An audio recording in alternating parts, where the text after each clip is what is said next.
Hello,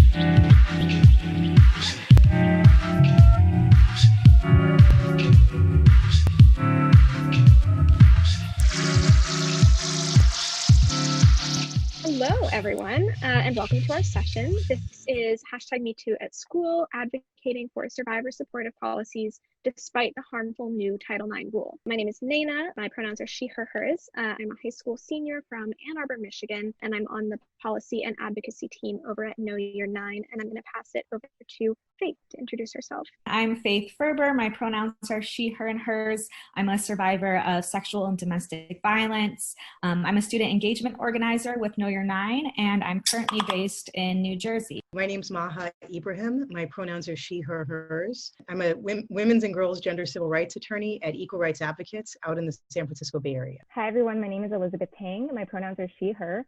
I have experienced sexual assault, and right now I work on sexual assault and Title IX. I'm an attorney at the National Women's Law Center based in Washington, D.C. We are super excited to be panelists for this session. We're going to start out with Maha giving an overview of Title IX and the new rule. Then I'm going to go next and explain how students can push their schools to support student survivors using loopholes within the new Title IX rule. Elizabeth is then going to take it from me and explain how schools can take other steps to support student survivors beyond just Title IX investigations. And then Faith will explain some of the best practices for student organizing to close us out. So we are going to be using some specific examples to illustrate our points at certain points in the presentation. If that is triggering or if it negatively affects you in any way, you can feel absolutely free to just pause or skip that part, take a step back. I want to note as a high school senior that learning about some of the topics that we're going to cover in this panel can be really intimidating for those of us with no formal legal training. And I know that I am still learning about all of this stuff, and sometimes it's really challenging. But I want to stress that this information is not just for lawyers, and it takes some work for the rest of us to understand, but it can be comprehensible. And it's actually really important that those of us without formal training who are on the ground advocating for survivors in the school setting are able to understand this content. And with that, I'm going to pass it over to Maha to give us an overview of Title IX. Thank you.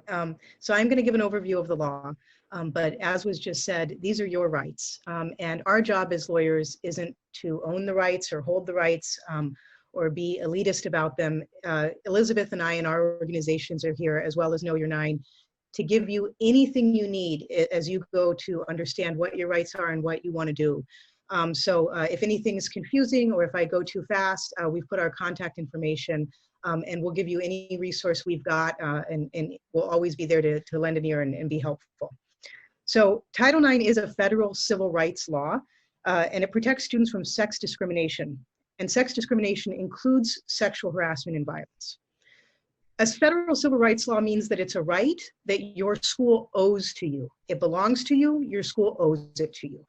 And what they owe you is to make sure that your right to an educational environment free of sex harassment, violence, discrimination is protected. The protection that Title IX was designed to offer is protection against you losing your equitable access to your education. That means the education itself, but also your experience of school shouldn't be blocked or made harder because of the way someone treats you or something someone did to you because of your sex. Sexual harassment means any unwelcome conduct of a sexual nature. This includes jokes, slurs, catcalling, rumors, pictures, snapping a bra strap. I like to say a good way to think about it if you're ever in a situation and you're wondering if this is sexual harassment is to ask yourself, is what someone is doing making me uncomfortable? And is that because of my sex? Are they doing it because of my sex, or am I uncomfortable because of my sex or my gender identity, etc.? Sexual violence is any physical act committed against someone without their consent. This includes forced kissing, forced sex acts. Of course, it includes rape. Sexual violence is a type of sexual harassment. So when we say sexual harassment throughout this presentation, we mean sexual violence too. Under Title IX, students who report sexual harassment can receive supportive measures from their schools. Supportive measures are ways your school can help you to make sure your access to school is maintained. And those measures include things like academic supports, counseling, being able to retake tests or classes, being able to change your schedule or ask that someone else's schedule is changed. Anything to really help lessen or eliminate any negative effects to your grades, your daily experience at school, your access that might occur because of sex discrimination that you have suffered. So Title IX is a law, and there are rules that the US Department of Education makes that tell schools what they must do in order to follow that law. But these rules are not unchangeable, and they weren't made by Congress. So when different administrations win the presidency and appoint different leaders to the Department of Education, those leaders can try to make new rules and try to shift the rules to sort of make a worldview that they want to see in place. A big part of what the Title IX rules tell schools is what schools have to do if a student reports sexual harassment or assault. And those are the rules we're going to talk about mostly today. Under Title IX, students who report sexual harassment can also receive a school-based investigation for misconduct. And this is the important part. Schools are not investigating a crime. That's not the work of Title IX, and that's not the work of schools. What schools are investigating is whether an act of misconduct occurred under their Title IX related misconduct policies, even if that same act might qualify as a crime. So it's a totally different investigation than, say, a criminal investigation, even if the same act could qualify as a crime. In a Title IX investigation, the person who files the complaint is called a complainant. The person whom the complaint is about or who is responding to the complaint is called a respondent.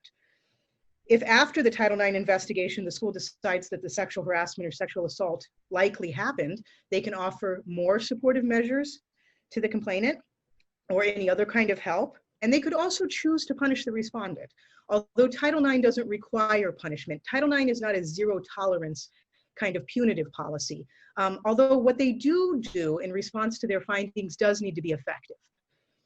Under Title IX, effective has really meant helpful supportive measures and a fair investigation into complaints made by students.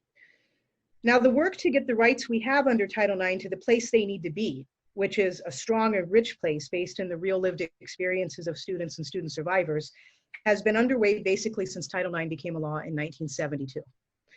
There have been wins and there have been setbacks along the way for survivors and advocates for gender equity.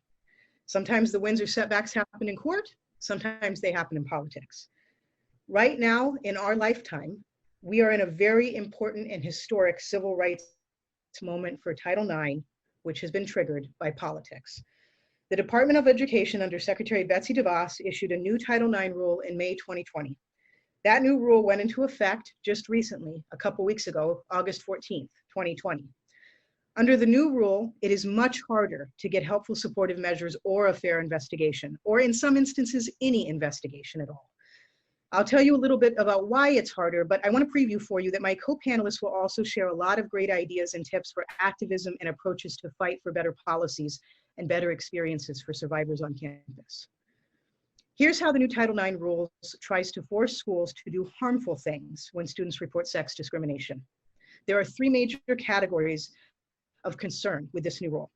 One, ignoring reports. The new rule narrows the incidents that can be investigated under Title IX, and this amounts to trying to force schools to ignore victims who report. Number two, further harm to victims. The new rule in some ways allows and in some ways requires schools to treat victims in ways that risk further harm to them rather than properly protecting them. And three, unfair procedures. The new rules require investigation procedures that thousands of students, advocates, survivors, and legal experts strongly feel are unfair to complainants. I'll elaborate a little bit further on each of these. Again, this is going to be a fast overview, so if you miss something, don't worry. Our organizations are always here. The new rule attempts to get schools to ignore victims in four basic ways. First, the new rule's narrow definition of sexual harassment is more narrow than the definition that applies to even an employee's rights at the school. That means somebody employed by a school is now more protected against sex discrimination under the laws that protect them than a student is under Title IX because of this new, harder definition. The new definition under Title IX requires that an act of harassment needs to happen more than once, even if it is bad enough that we all know once would be enough to really affect a student's access to school. The old rule said it had to either be very bad, severe, or pervasive, happens a lot. The new rule says severe and pervasive, which my co-panelists will further explain.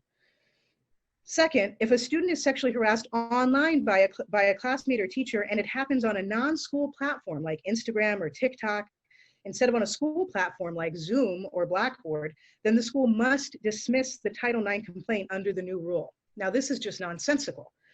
That wasn't the case before, and we all know that it doesn't matter what platform they harass you on. If they're harassing you in TikTok and then you have to see them in Zoom or sit next to them in class, it's gonna affect your access to school.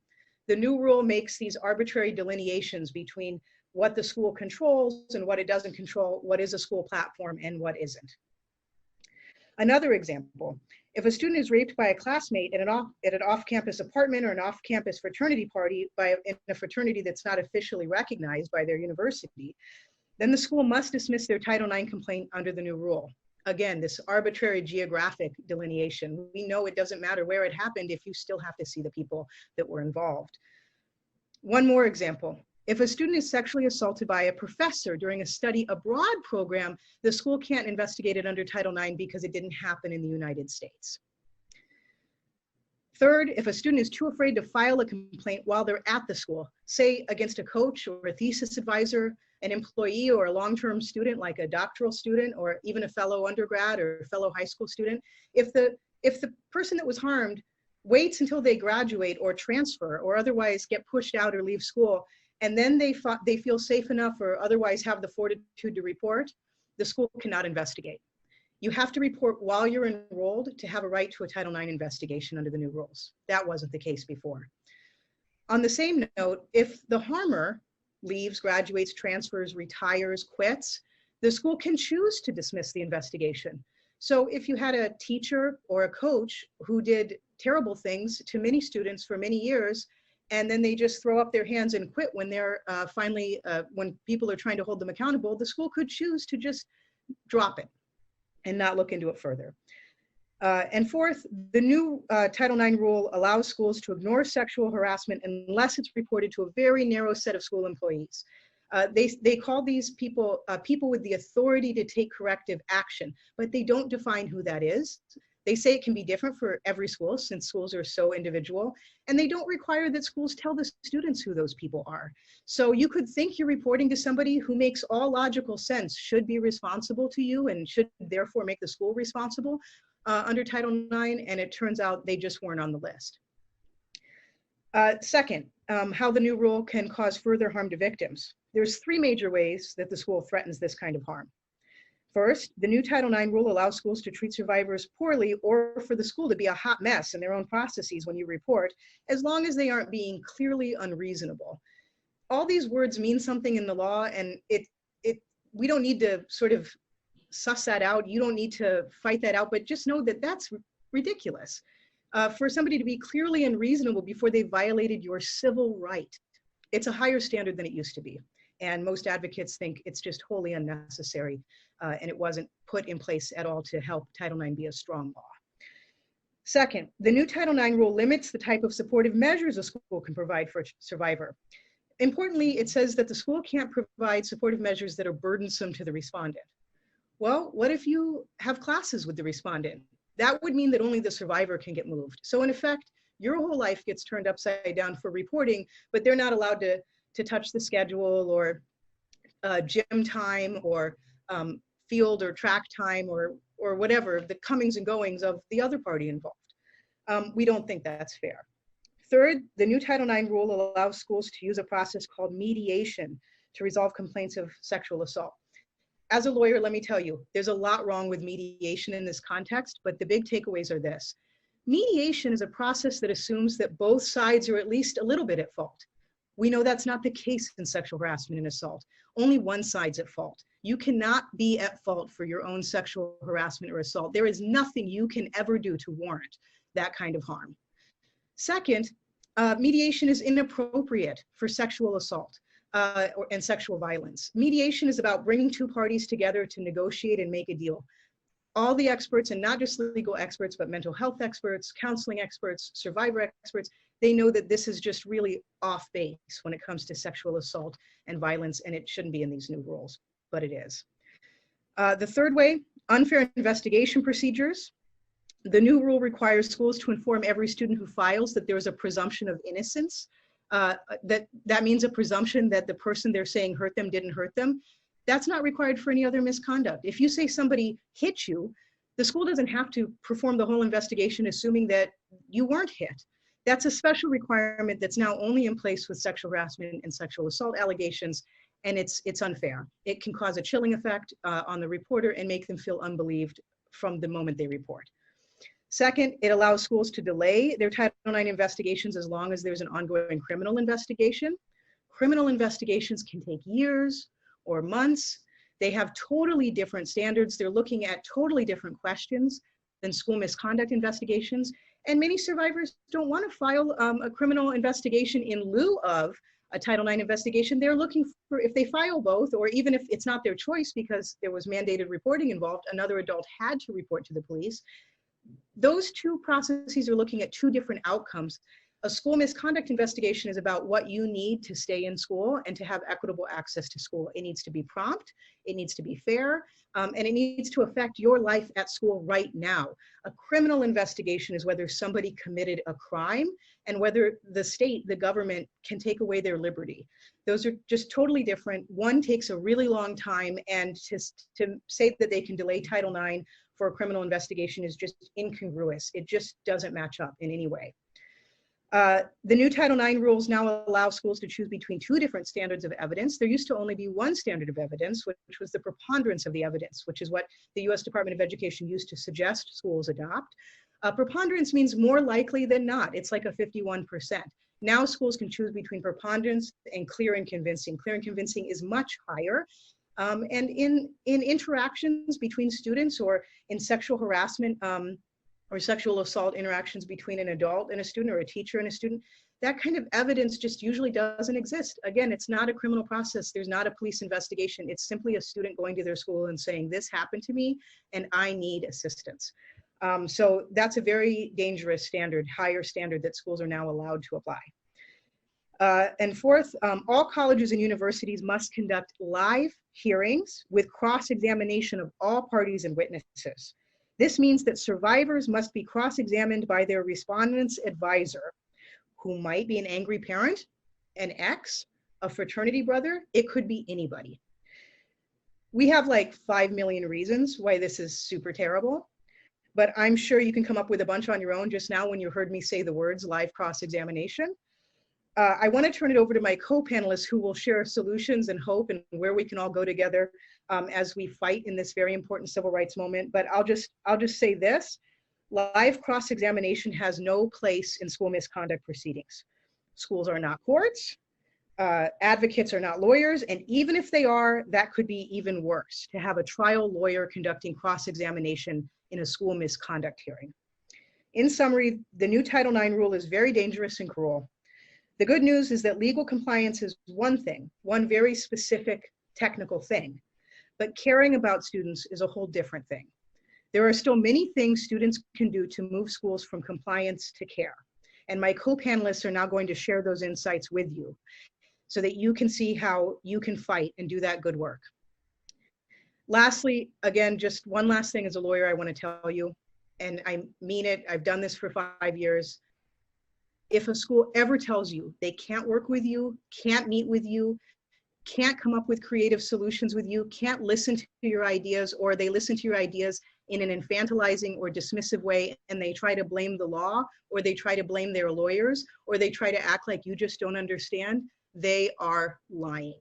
I have never once in the 5 years I've practiced this law ever found any example of a school stonewalling student activists with an ounce of legal validity in the claims they were making as to why they couldn't work with those students. So please know you are the experts. If anybody tries to talk down to you or convince you otherwise, they are lying, and you have every right to fight and push forward because, again, this is your right and they owe it to you. With that, I'd like to pass it on to my co-panelist, Faith. Yeah, thank you so much for that, Maha. Before we get to strategies for implementing survivor supportive policies, I just want to touch on again why it's so important that schools have solid policies in place for addressing sexual harassment. So as Maha touched on, there are folks who argue that sexual violence is a crime and thus it should be handled by the police and the criminal legal system and not schools. But again, Title IX is a civil rights law, and that allows schools to do what criminal courts can't to protect your right to an education free from violence. For example, your school can provide you extensions on assignments or a no contact order between you and your perpetrator, while a judge within the criminal legal system can't and won't write you a note excusing you from class or providing other kinds of accommodations like that. And additionally, many people don't feel safe going to the police, especially survivors of color, queer and trans survivors, and undocumented survivors. And those that do report to the police are often re-traumatized by the nature of criminal investigations. So Title IX is an extremely critical alternative to the criminal legal system, especially for survivors who are frequently subjected to state violence. So with that being said, Naina, talk to us about loopholes in the rule and how survivors can use that to our advantage. Yeah, thank you so much, Maha and Faith. So just to recap, we've talked about why the new rule is so bad, the new rule on Title IX. We've also talked about why Title IX is such an important alternative to the criminal legal system. I'm now going to talk about some loopholes within the new rule that organizers and survivors can use to make its impact less harmful. So loopholes are really important because the new rule from the department is legally binding. So schools have to follow it. And if your school tells you that they are going to ignore any part of the rule, they are lying to you to get you to stop asking them questions and trying to organize. So don't believe that. But the new rule does include some loopholes that students can organize around to push for fairer and more transparent practices on campus. And so by loopholes, I mean that these are places within the rule where schools have a choice between policies that are more harmful and less harmful. And so they can choose that less harmful option and still be in legal compliance with what the rule requires of them. So I'm going to go through a couple of really critical loopholes that you can organize around right now on your campus. And then we'll also link some resources to find more loopholes if you're interested towards the end.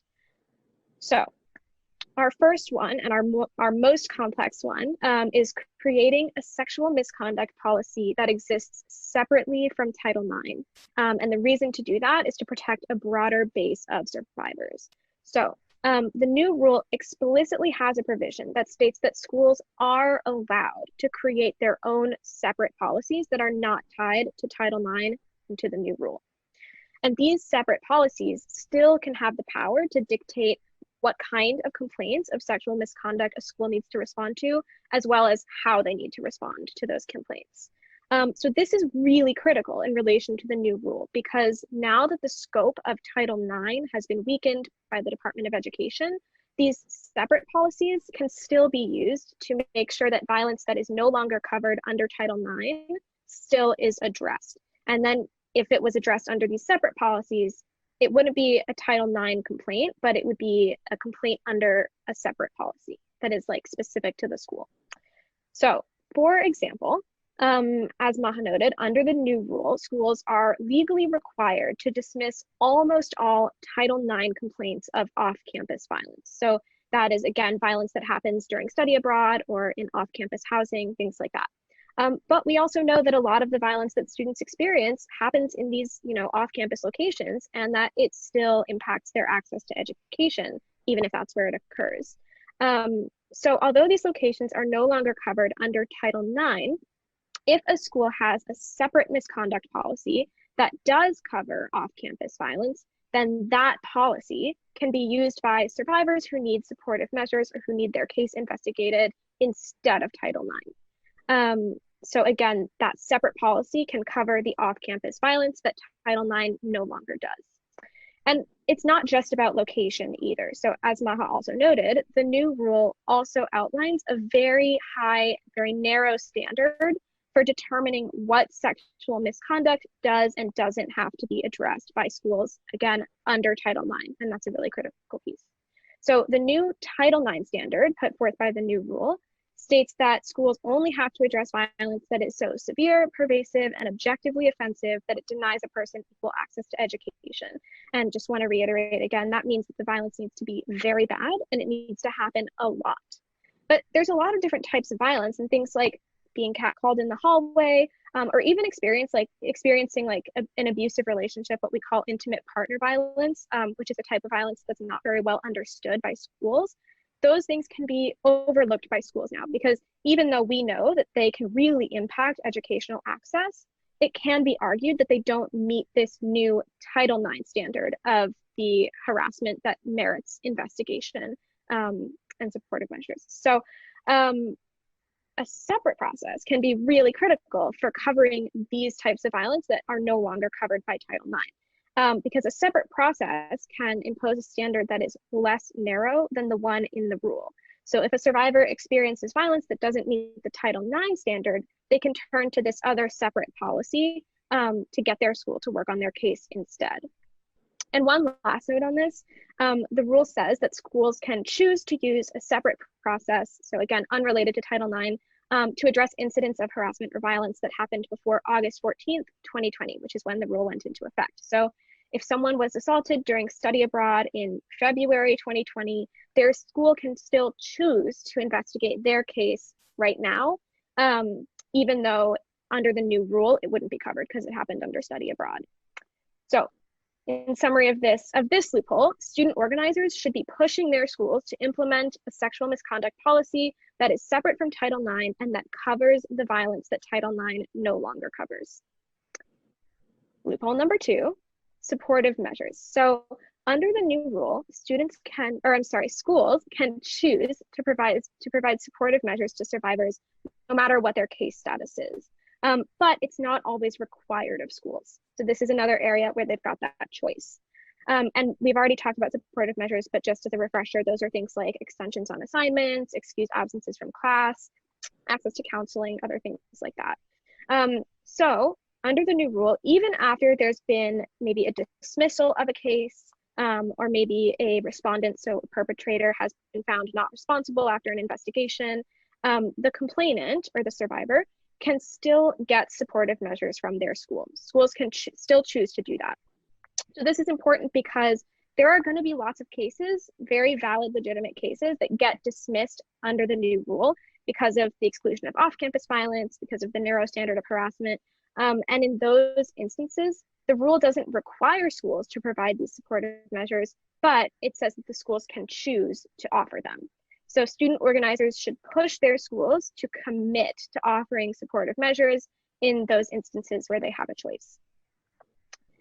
Loophole number 3, protections for LGBTQ+ students. So the new rule basically leaves protections for trans and gender nonconforming students up in the air. And those students have historically been protected from gender discrimination under Title IX. Gets a little in the weeds here, so bear with me. But there was 2016 guidance, and guidance is different from a rule because it's not legally binding for schools. There was 2016 guidance from the department on the rights of trans and gender nonconforming students, and it had really, really important points like saying that schools should honor the gender pronouns of students, or should make facilities like bathrooms and housing available to students that match their gender identity, no matter what it is. So the department did previously rescind that guidance, which again was never legally binding, but there's nothing in the new rule on Title IX that prevents schools from following that guidance that protects the rights of trans and gender nonconforming students. So student organizers can and should push their schools to commit to following that 2016 guidance that was rescinded. Okay, and fourth loophole and final loophole for this part is the preponderance of the evidence standard. So Maha already explained that there are 2 different standards schools can use, and just to further explain, clear and convincing is just a much higher standard to meet than preponderance of the evidence. Because as Maha said, preponderance simply means that harassment, violence is more likely to have occurred than not. And the reason preponderance is so important to use in sexual harassment cases is because it's the only standard that values the educational access of the complainant, so the survivor, equally with the educational access of the respondent or the perpetrator. So the new rule says that schools can choose which standard to use between preponderance and clear and convincing. And then once they choose a standard, they do legally need to stick with that standard across all cases. So student organizers should push their school to choose the preponderance of the evidence standard. And just another quick note on that, there are some instances in which a school might have a collective bargaining agreement that requires it to use the clear and convincing standard for employee sexual misconduct investigations, and thus is required under the new rule to also use that clear and convincing standard for student sexual harassment investigations as well. And in those cases, the school should work cooperatively with its employee unions to renegotiate the standard of proof used in employee sexual harassment investigations. These are some of the most important loopholes with the new rule that you can organize around. And if you want a full list, you can find that, as well as a template for a petition you can use for campus organizing and a bunch of other resources on Know Your Nine's website. And now I'm going to pass it over to Elizabeth to talk more about some other best practices for schools. Now we're going to talk about what schools can do outside of Title IX investigations and investigations generally to support survivors. Number one, provide comprehensive sex ed. Sexual health education is one of the most effective tools for preventing sexual harassment. Research has shown that providing sexual health education for K-12 students makes it less likely that a student will be a victim or a perpetrator of sexual harassment, which includes sexual violence as well as dating violence. And this starts with teaching young children about things like good touch, bad touch, and always asking for consent, even in non-sexual activity, like before giving somebody a hug. So K-12 students should actively push their schools to provide for sexual health education in every grade level. And this content should include consent, healthy relationships, dating violence, child sexual abuse, and reproductive health and decision-making. All of this curriculum should be medically accurate. It should be age appropriate for different grade levels, responsive to different cultures, trauma-informed, and of course, affirming of LGBTQIA people. Number two, students should push their schools to train all staff members on sexual harassment. Students need to make sure that all staff understand how to recognize sexual harassment, which includes child sexual abuse, how to find the school's Title IX office and the Title IX policy, as well as maybe the other types of sexual misconduct policies that a school might have that Naina mentioned earlier. Staff should be trained on the difference between Title IX obligations and criminal law obligations, like reporting child sexual abuse. And staff need to know how to provide effective supportive measures. That means teachers need to understand how they can give, for example, a hall pass when a survivor needs to go to their guidance counselor's office. Teachers need to understand why it's important to give an extension on an assignment, or to let a survivor, for example, retake a test because they were sitting next to their assailant during the exam and did not score very well because of that. Staff should also be very trained on how to recognize and avoid relying on rape myths. Rape myths and other stereotypes that label certain types of students as more promiscuous, more aggressive, less credible, or less deserving of protection. And by certain groups of students, I'm referring especially to girls of color, especially Black girls, pregnant or parenting students, LGBTQIA students, and students with disabilities. Number three, removing police from schools. So we want to be very clear here. Police do not make schools safer.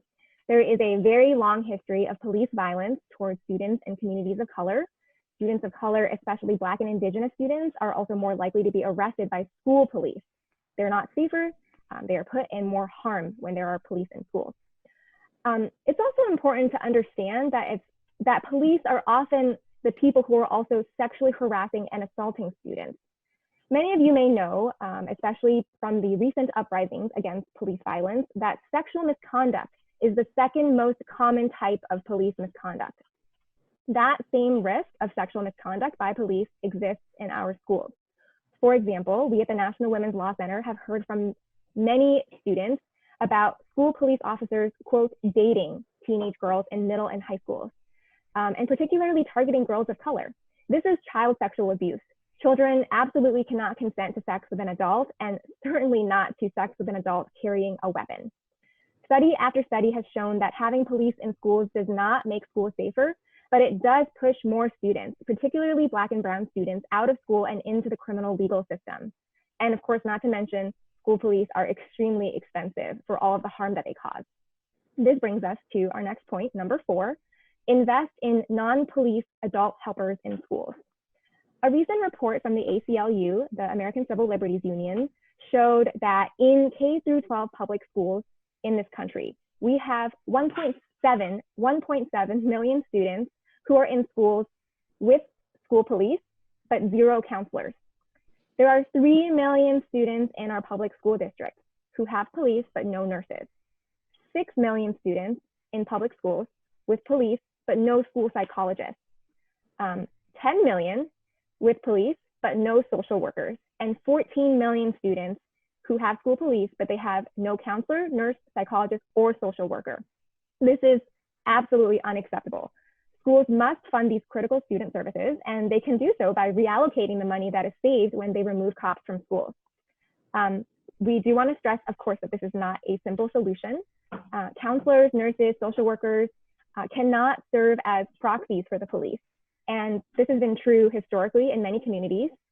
Adult helpers in schools are often predominantly white, and many times they can reinforce harmful ideas about students of color, as well as about students who are LGBTQ, pregnant or parenting, disabled, and or poor. So it is very important for schools to hire these staff who are diverse and who are also well-trained to support all types of students, not just upper middle class, white, cisgender, heterosexual, abled students. Number 5, abolish dress codes. This is more of a K-12 issue, but it also affects some colleges and universities too. And it might sound a little extreme, but stick with us.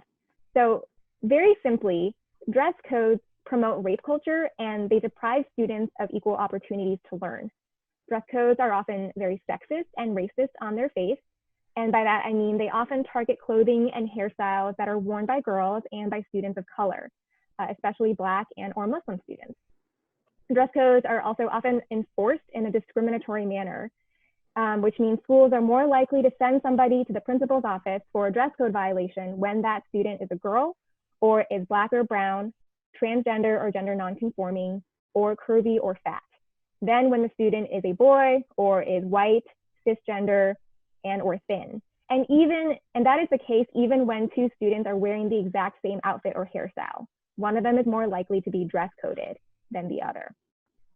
Now, the problem is when schools remove students, usually girls, from the classroom over a dress code violation, what they're doing is they're sending a very dangerous message to all students, not just the person who's dress coded, but to everybody who's watching that person be pulled out of the classroom. They're sending the message that what girls look like is more important than what they think, that girls are responsible for, quote, not distracting boys, and that girls are somehow the cause of their own sexual harassment, which of course we know is not the case. And these harmful messages are, again, exacerbated for girls of color, especially Black girls, who are more likely to be seen as promiscuous and sexual, and therefore more likely to be ignored or punished when they report sexual harassment. And we'll talk more about that in a second too. So for all of the reasons that I've just named here, and as well as many more, we encourage students to push their schools to abolish dress codes. The National Women's Law Center has a great dress code report that helps students do this. There are recommendations, there are stories from students, and it also includes some helpful tips. So for example, if a school thinks that abolishing dress codes is too extreme, which by the way, it's not, but if they think that, then at the very, very least, the school should still adopt an inclusive and gender neutral dress code, which means that's a dress code that applies to everybody equally and does not treat any student differently based on their gender or their race, etc. Number 6, collect climate survey data. So when we say climate survey here, what we're talking about is a school climate survey. This is a tool for understanding whether students feel supported and safe in their school community. An effective school climate survey about sexual harassment should include questions about how often different types of sexual harassment occur, the effect of that harassment on students' ability to go to school and to learn, to feel safe, what students think about sexual harassment, whose fault is it, who's doing it, and whether students and staff members think the school is responding to sexual harassment in an effective way. And of course, students and staff may have very different opinions about whether or not the school is doing a good job. Schools should ensure that these climate surveys are confidential, that they are scientifically valid. So they should be working with a service provider that is used to collecting data in a scientifically valid way.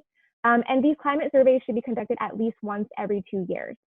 And after conducting a survey, schools should make this data available online in an accessible and a usable format so that all students and families and school staff can see it. And this is important too, because if you are a student advocate, you want to push for this information to be publicly available, and then you want to use the data to push for stronger school programs and policies to prevent the kind of incidents that you see happen in the data, and to push the school to respond to sexual harassment more effectively. Okay, number 7, protect instead of punish students who report sexual harassment. In the news, you often see a lot of focus on the punishment of the people who cause sexual harassment. And sometimes there's a lot of concern about not punishing them and whether or not schools are punishing them unfairly. But what's not being covered, and what we all know, is that schools often punish the people who experience sexual harassment. Schools are often punishing students who are survivors because sometimes the victim broke some other school rule during the incident. So for example, survivors are often punished by schools because it is against the school rule to have consensual sex on campus. Or if it's a religious school, it's against school rules to have sex before marriage. If in many cases, particularly in high schools and middle schools, it's against school rules to be using drugs or to be using alcohol, or if you're underage. And all of these school rules are very harmful when they're used to punish survivors, because many survivors end up not reporting their sexual assault at all so that they can avoid being suspended or expelled. Students should therefore, when you're organizing, you should push your schools to implement what is called an amnesty policy. An amnesty policy makes it so that when a student reports sexual harassment, they are not punished for this other behavior, whether this other behavior is having consensual sex or premarital sex or using drugs or alcohol during the sexual assault. Other types of behavior that should not be punished. Schools should not be punishing students for reasonably defending themselves against a harasser or a rapist. They shouldn't be punishing students for acting out in age-appropriate ways due to the trauma after sexual harassment. Schools should not be punishing students for publicly talking about being sexually harassed or assaulted. This happens a lot. We see this happen a lot. And schools should not be punishing students for missing class after an assault to avoid their assailant or their abuser. A lot of this is just very common sense, but unfortunately, these types of punishment are very common. And at the National Women's Law Center, we do see these fact patterns playing out a lot, and we've actually represented students in litigation, in lawsuits, because they were punished in these ways. We have also seen schools pressure students who have reported sexual harassment to take time off, to transfer to another school, to enroll in some sort of inferior alternative education program that isolates them from their friends and deprives them of all of the classes they can take. Schools should not do this. These are examples of schools not simply ignoring survivors, but actively punishing them from coming forward and depriving them of equal education, which is, of course, what Title IX was enacted to protect. And finally, schools should not punish students for making a, quote, false accusation, unless the circumstances are truly, truly extraordinary. So for example, an accusation is not simply, quote, false, just because there is not enough evidence, or because the survivor did not report the incident right away. We know that delayed reporting is very common. An accusation is not false just because the survivor doesn't act like what a, quote, real victim should act like, whether it's because they are not emotional enough or because they are too emotional, or because their grades are still good, because they're working really hard to fight through the trauma of what happened to them. An accusation is not false just because the survivor stayed friends with the person who harmed them, or even continued dating the person who assaulted them. Again, this is very common, and we know that this does not take away from the truth of an experience, whether or not the sexual assault or the harassment actually happened. So to recap that one, don't punish survivors. Don't punish students who report sexual harassment. Number 8, this is our final best practice for this section of the presentation: offer a restorative process. So restorative justice is a word that you may have heard come up, especially recently. It is a non-punitive framework. It has roots in different indigenous cultures around the world. A restorative justice process brings together the victim and the person who caused the harm to acknowledge the harm that happened, to center the victim's needs, and to create a plan for the wrongdoer to repair the harm they caused. A restorative process is not a space for the parties to fight about the facts. It's not a place for peer conflict resolution or mediation. Though peer conflict resolution and mediation, as my co-panelist explained earlier, requires both of the parties to reach a compromise. And we know that there's no compromise to be reached when one side sexually harassed or sexually assaulted the other side.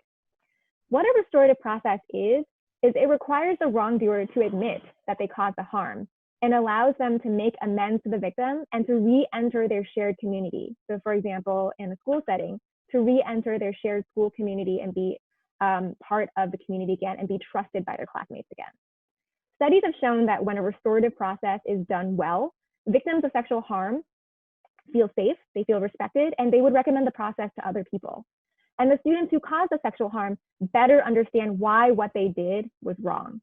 Many schools are already starting to use restorative processes for other types of student misconduct, as well as for sexual misconduct. And so if you're a student organizer, you can push your school to give survivors the option of choosing between a traditional investigation, whether that is a Title IX investigation or a non-Title IX sexual misconduct investigation, like the ones that Naina was talking about earlier, or choosing to have a restorative process. Now, the most important thing is that all parties have to consent to a restorative process. And this requires having the respondent, the person who caused the harm, that person cannot consent to a restorative process without admitting that they caused the sexual harm to the complainant. That's very important. The parties also have to agree not to share any information from the restorative process with outsiders. That includes not sharing information with the police or with a prosecutor unless there's another agreement after the fact.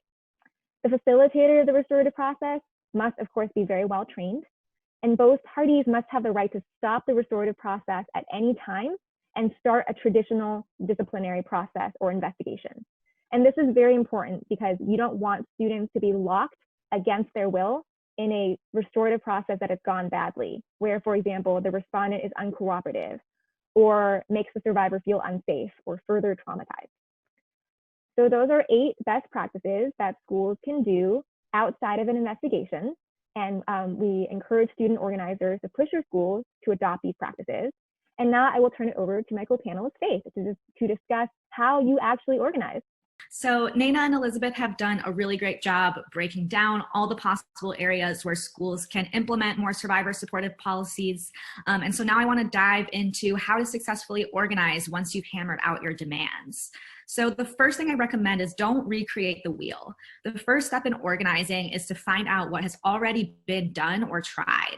Especially in college, we see this institutional forgetting where every 4 years the student body turns over and organizers end up starting from the beginning again. So do your research to understand the history of Title IX activism on your campus and also explore the existing groups or students that are already doing the work at your school.